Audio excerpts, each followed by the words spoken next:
Thank you, Madam Chairman. I rise today in support of H.R. 4402. My home state of Arizona is known for the 5 C's: cattle, cotton, citrus, climate, and lastly, copper. People have been digging in Arizona for precious metals like copper for centuries. In the 1850s, nearly 1 in every 4 people in Arizona were miners. Without a doubt, mining fueled the growth that makes Arizona the state it is today.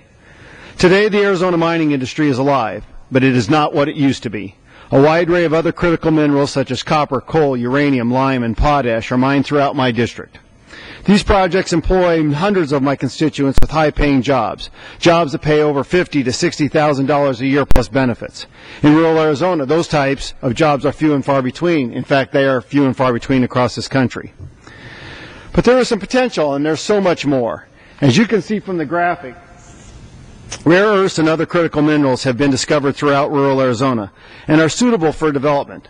These minerals our country badly needs to meet the demands for production of everyday items like cell phones, computers, batteries, and cars. So what is a holdup? As I travel throughout rural Arizona, talking with companies that do business throughout my state, the message is clear. The length, the complexity, the uncertainty of the permitting process is stymieing the development and discouraging investors from committing to the U.S. mining. If you do not believe this, how about a real-life example? I will give you an example right out of rural Arizona. Down here in Safford, in the southeastern part of my district, is a home of the newest mine in North America. It took 13 years for all the necessary permitting. Imagine that. Time is money. I was the first co-sponsor of H.R. 4402 because the government has to work more efficiently. This legislation streams the process and sets benchmarks while ensuring continued environmental protection. Let me be clear.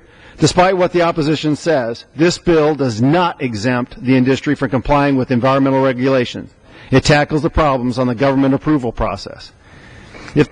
Let's restore some sanity into the permitting process and get America. Gentleman's recognized additional 30 seconds. If the current bureaucratic gridlock was to be in place 150 years ago, I do not believe Arizona could exist as it does today. Copper would not be one of our 5 founding C's.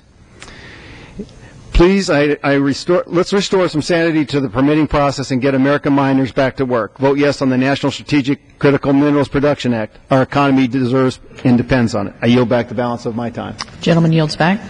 Gentleman from Massachusetts.